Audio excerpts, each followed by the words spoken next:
Our president's problem. He wants to be loved by dictators, but he acts like a weakling. When Trump does something for Lukashenko, he doesn't do it for the Belarusian people, like freeing political prisoners. He doesn't care. He does it because he sees that Lukashenko, no matter what he says, has no independent agency. He's like Putin's little dog. Now, for example, they're urgently looking for some kind of horror story about Greenland, because we need some kind of incriminating evidence. But we need a leader who will try to unite the people. Yes. Instead of simply trying to pour gasoline on every fire, because that's what's tearing the country apart and sowing fear. Hello, friends, I'm Hryhoriy Herman, and with us again is Yuri Rashkin. Hello. Hello. The traditional request for a subscription to the ICV YouTube channel and the Rashkin Report channel. And 2 bells. This isn't a desire to somehow rack up likes or subscribers. It's simply a desire to fertilize and appease the YouTube algorithm and give you as much information as possible, some confidence and a foothold in our completely insane world. That's why I subscribed to the ICV YouTube channel and the RUS Report channel, and 2 bells. Yesterday, as far as I understand, some kind of tectonic shift occurred. And when Trump admitted that he had failed, right? That is, his peacekeeping efforts, he said so, it was a failure. And how much has Trump actually talked about his failures? Well, it's not like you could make a big book out of this. Not really. He usually, and when it's a failure, it's not his failure. This is the failure of Biden's war against Zelensky. If Biden hadn't attacked Zelensky, everything would have been quiet and peaceful. But instead, Biden didn't let Zelensky surrender. And he kept him from doing so for more than 3 years. And now this isn't Trump's war. He simply has nothing to do with it. The problem here is that he, well, how can I say it, wasn't involved. He wasn't involved, but now he's very much involved, because his inaction is an absolutely major factor in this war, because things were different before. And now he can try to shirk responsibility, saying he's not in charge of anything here, because it's Putin and Zelensky, who hate each other. Again, he's unable to digest the root causes. He's simply looking at objective reality, because this goldfish doesn't remember what happened before, and he doesn't care. It's like morality, ethics, screw it. They simply can't sit in the same room, they'll bite back. I don't know what's going on there, but for Trump, this is an opportunity to sit next to Putin again. Wow, what a great time they had in the car in Alaska. Let's do it again, then, if you. But we understand that this will happen. Firstly, it will be 2 against 1. Secondly, Zelensky, well, why wouldn't Putin go for it anyway? Even if Trump and the paramedics are there, Putin will still be afraid to be there. So all this is pointless. But Trump specializes in this, when he told someone like Macron that he thought he wanted to make a deal for me. Yeah. That's the problem with our president. He wants dictators to love him, but he acts like a weakling because he comes in and rattles his saber. Then he pulls back the troops and says, "Let's be friends. Look how tough I am." He tells him, "Listen, you're a weakling, get out of here." And he has no idea what's going on there, how this could have happened, but he just keeps playing this situation wrong for the guys he really wants to please. I also really like that Trump believes in the power of personal relationships and the power of individuals. For him, he's always talking about, well, Zelensky and Putin, they just hate each other so much. They're not ready to sit in the same room talking, I'll have to sit with him. At the same time, excuse me, he completely deprives the Ukrainian people of agency, who are actually leading Zelensky in the direction they believe is right. 65%, more than 65% of Ukrainians, the latest research in Ukraine, shows that Ukrainians are ready to continue the war for as long as it takes. And they're not ready, 70% or even more, to make any unfair compromises. That's exactly how it was formulated. I wonder why. Why did Trump, who lives in a country where the people are subjective, where there are elections, become president through elections, and not like Putin? Why doesn't he believe in the power of the people? You know, that's a good question, because I was just thinking that when he denies Ukraine's agency, he's also denying Americans' agency, because he basically doesn't see the agency of the people, he only sees the leader. And I think this is part of his projection, linked to his diagnosis of narcissism, because he sees himself so differently than he sees America. For him, if it's America, then it's him. And if it's, look, there was just a situation where he was asked a question he didn't like. And he said to the journalist, "Where are you from?" He said, "From Australia." And Trump said to him, "You're harming Australia now, shut up." I will meet with your leader, and I will tell him about you. Quote. Oh, yeah. That phrase was also wonderful. I will complain to my director, yes, yeah. Then again, where is your manager? Our big Karen, the orange Karen, who? Yes, and thus this is an absolute denial of subjectivity. But again, we see a continuation of this policy towards Belarus, when we see that Lukashenko, who can hand out, how many there are, 52, this is measured in kilograms, 1,000 kilograms of prisoners in the name of freedom. Hooray! And instead, they lift sanctions, which, people believe, simply show Trump that. I had one commentator who said, "Now I understand that Trump is simply Emperor Palpatine, that he should behave like this, lift these sanctions from Belavia, which, incredibly, on the one hand, nothing is happening, such as, well, like them, that they will fly somewhere to the west." No, but this absolutely opens the gates to repair the aircraft fleet for Russia. And Trump should understand this. When Trump does something for Lukashenko, he's not doing it for the Belarusian people, to release political prisoners. He doesn't care. He does it because he sees that Lukashenko, no matter what Lukashenko says, has no agency of his own. He's like Putin's little dog. So if Putin doesn't talk to you, if Putin needs to do something good, to help Putin, as Trump said, well, then help Lukashenko and that's it, that's it. So when people say these are some kind of attempts to whitewash Belarus, no, he simply doesn't see agency in people, certainly not in these dissidents.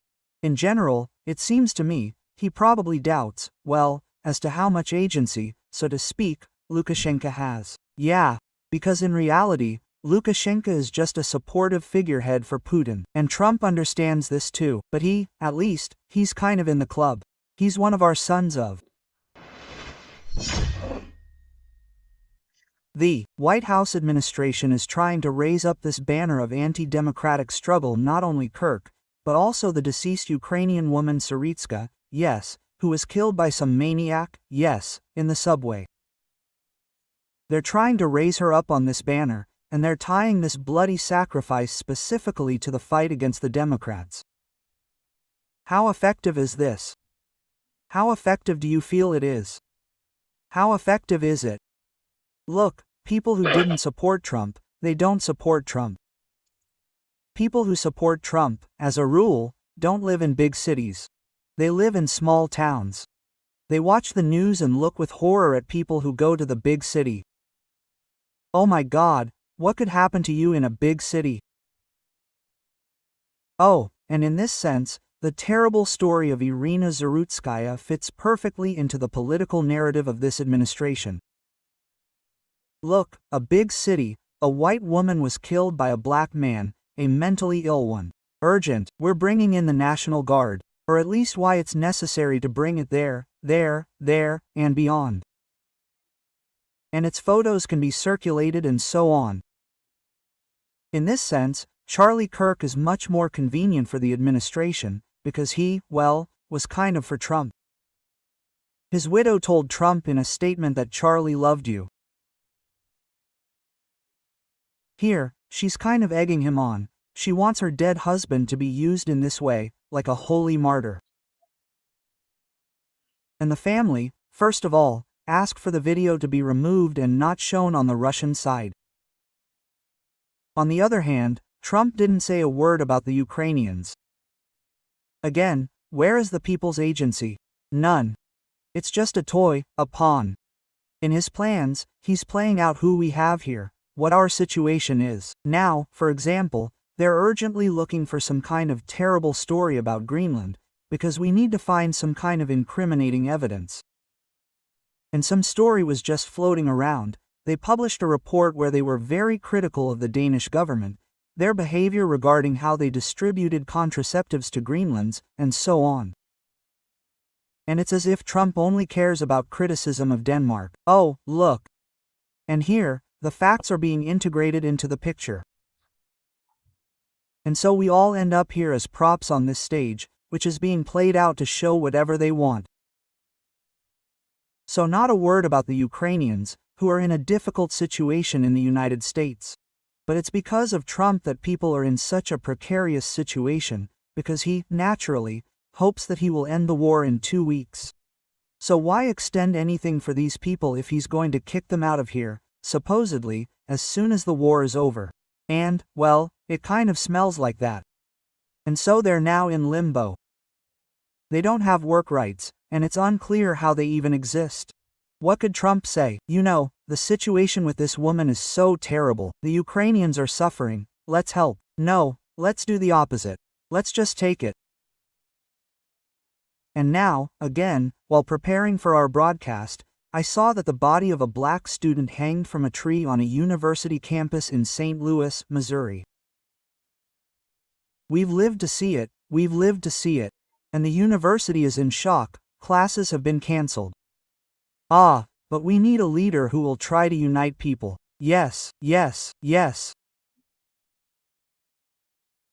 Instead of trying to just pour gasoline on every fire, because this is tearing the country apart and sowing fear in the country, because it's unclear where the stop is, because where the brakes are, because the president is only making the situation worse, the FBI director adores the president, the attorney general threatens that she will now arrest everyone, even scaring the right wing a little, but we know, she just, well, said so. In fact, she will hunt down the president's enemies. And this whole situation, of course, has a certain smell and taste. And Trump was running, and among other things, his magician, this part of the core of his electorate always saw him in a powerful, muscular alpha male who's just so punchy. I said, I did, I'm ready to cover all of America, and so on and so forth. At the same time, we see a drone attack on Poland and a complete lack of any reaction. How does his core react to this? Or does it prefer not to notice it?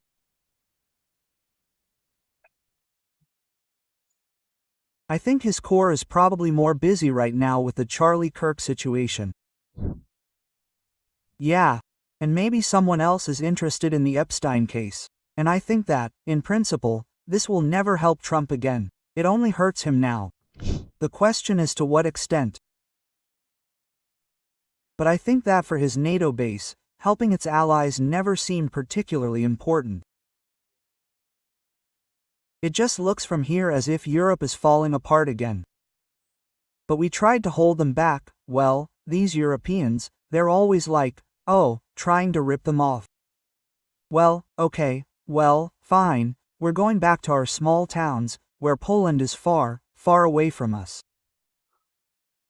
Although, of course, the more people there are in countries, the longer the conflict drags on, World War III, whatever you want to call it, the more people who have relatives in the United States have roots in Poland. Now people who have Polish roots somehow feel that this could somehow affect their homeland or their historical homeland. And there are quite a few of these people in the United States. As far as I remember, the Polish diaspora is very large. Absolutely, yes. Oh, and is very active both politically and economically, and they support Poland. And Poland has such a tragic history of confrontation with Russia that everyone understands this now. And at the same time, Poland's statement that it can't do this alone, that is, we are leaving for NATO and so on. But from the American point of view, this is now just another conflict that shows that the United States is not a leader. This didn't happen under Biden. Kamala Harris said that Poland will be next and that Putin will eat you for lunch. So, in a sense, all of this was absolutely predictable and understandable, and now we are seeing this. But when the base Trump, when 90% of Republicans think Trump is doing everything right, and now it's 91%, well then, so to speak, we have to expect something different. And there are questions, because Trump's tariffs are now destroying the economy, because they're rising, inflation is really rising, things are getting more expensive, people are losing their jobs. Artificial intelligence isn't helping here either, in the sense that we're experiencing a complete explosion across, so to speak, various parameters. And instead, Trump says, either give him 2 weeks, or we'll see that if something happens, he'll just chicken out and run away. And this is a president who, on the one hand, pours gasoline on everyone, and on the other, won't help when needed. And what's happening inside the country and outside it feels very much like the same president. It's just that sometimes there are people who say, I'm only interested in foreign policy. Okay, but here I am, telling you, curious viewers and listeners, something else wonderful about domestic policy. And it seems to me that the pattern shows what can be expected, how they will act in foreign policy and vice versa. That's why it's so important for Americans to truly understand what's happening in foreign policy, in order to more clearly understand what's happening at home. And for Americans, the threat from China, including through the efforts of this Magi administration, was exaggerated. It was peddled. Everything was subordinated to the need to counter China. China, China, China, China. Ukraine is not important. No one is important. We must be ready to counter China. But at the same time, somewhere around a week ago, a report was made that, including by this Deputy Hecht, who cut off aid to Ukraine in order to prepare for war with China, that, that's it, China, we're removing ourselves from the position of the main enemy, we will now concentrate precisely in our own hemisphere and will cocoon ourselves in our part of the world. How does this sound to Americans? It looks strange and suspicious to Americans. Because, after all, part of Trump's base believes that our army should be primarily located abroad, operating abroad. Our country, not inside our country. Therefore, it seems to me, this is slightly hindering his base from fully enjoying life. But what Trump did with China is, on the one hand, his typical approach of flexing his muscles and then giving in. But on the other hand, there are compelling reasons why he didn't need to flex his muscles and why he's giving in. Because it turned out that China, not only is not a consumer economy, so unlike the US, and therefore, they can survive all these minor problems. And the fact that the United States urgently needs rare earth metals and magnets for our own missiles and fighter jets, why the hell did our president decide to quarrel with such a strategic supplier for the one that helps us so much to protect us from China? It's interesting how we're going around in circles. But in fact, there's Ukraine, for example, which is proposing to the president that it has already signed an agreement on rare earth metals. Why not do the opposite and focus on Ukraine? And it seems to me that now the proposal we're seeing from Poland is, so to speak, protecting Ukraine's skies with its allies. In order to protect allies, the president could also take the approach of saying that we'll now focus more on rare earth metals in Ukraine for our security from China, damn it. But at the moment, the president has decided it's easier to take the shortcut, easier to roll over, paw the air, and give up. So we're calling China, and China is supposed to have a conversation with us, then a trip, if we're lucky. Meanwhile, China is debating, wondering how little they should give us for Trump to show up, because for China, this is a huge diplomatic victory. This American president is coming to us with a bang, coming to the great Khan to kneel. Beautiful. And what does he want in return? TikTok. Well, give him TikTok. Why does he need it so much? And it will most likely continue to be controlled by the Chinese, by an algorithm, and so on. It's just that now the Americans, Trump's friends, would like to get in on the action. And what's more, if they run out of money, because we know Trump is always short of money, and his plans are far from being made public, and he can always get the American taxpayer to cut in.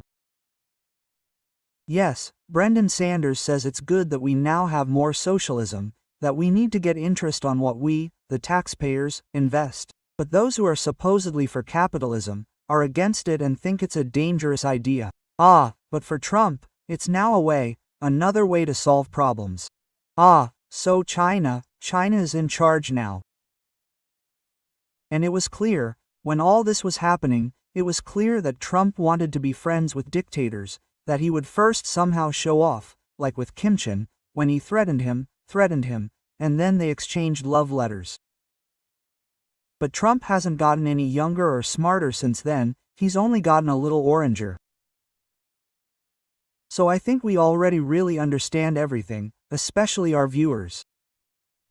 The key question. I thought I'd ask it quite seriously, but after the assassination of Charlie Kirk and after this administration continues to push this issue, trying to divide and conquer rather than unite the American people, and to what extent are Americans now, in principle, really emotionally ready for a civil war?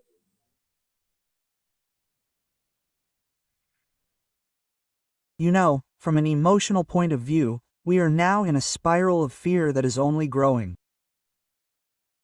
And each turn occurs when another prominent figure is killed. And we say that, as the governor of Utah said, that this happened in the 60s. It was very bad. We all remember, it was so long ago, and a lot has happened since then, and we live. But there was a moment when President Kennedy was assassinated. His brother was killed, Martin Luther King was killed. America is a cruel country, baby. So, if you live here, then you kind of know that you won't have health insurance and you can, again, on the day when Charlie Kirk was assassinated, a boy came and wounded 2 classmates or schoolchildren in a school in Colorado. It's part of life in America. And we've accepted it, in a sense, as part of being here. On the other hand, what the president is doing is having a much greater impact on dividing the country, because he's taking this situation and making it worse. And we have political leaders who are currently aiming to be the Democratic presidential candidate. There's the governor of California, the governor of Illinois, and others. And for now, they're acting as if there will be elections, even though they're reminding us that Trump will do everything possible to stop them. But what else can they do? So they're going forward as leaders, and they understand that if there's some kind of division in the country, if something happens, that is, if there are certain states where the country is divided, that's the end of the process, in a sense, because the more liberal and educated you are, the less you want to live in Texas. And that's why people have moved away. They've moved away for work, to places where they can earn money, to places where they can study, and so on. Interests, and the country is already divided. Plus, this administration is the biggest one right now. We, Americans, are lagging behind the rest of the world in terms of trust in vaccines. And, by the way, those who trust them the least are, as usual, Trump's base. So God bless them, as if people deserve the right to the consequences. But how can I say, no, people don't deserve it, as it was said. Okay, evolutionary selection, that's what it's called. Evolutionary selection. Fine. And in this situation, we see that there are states like California, Oregon, Washington, which are on the West Coast, all liberal. And they are working together to make vaccinations available to those who want them, in their states. That is, precedents are being set, examples of states working together to solve problems that the federal government can't solve. And the moment that could lead to a big explosion is if, say, Trump brings in the National Guard from Alabama or Mississippi to somewhere like Chicago. They, not God willing, they're organizing something there. The Illinois National Guard responds, and off we go. Therefore, the fact that Trump is trying to pit people against each other simply comes back to the question, is he doing this on purpose, or is he doing it this way, or is he just like that, which means he's a smart man? And sometimes the answer is both, but I still think he's trying. He has an agenda that his base adores, decided on, adopted this 2025 project, but not only is he destroying America, but he's also playing into Putin's hands. So, Trump is here, on the one hand, satisfying his own base by destroying the old America, and on the other, helping his best friend. So Trump has no problems here.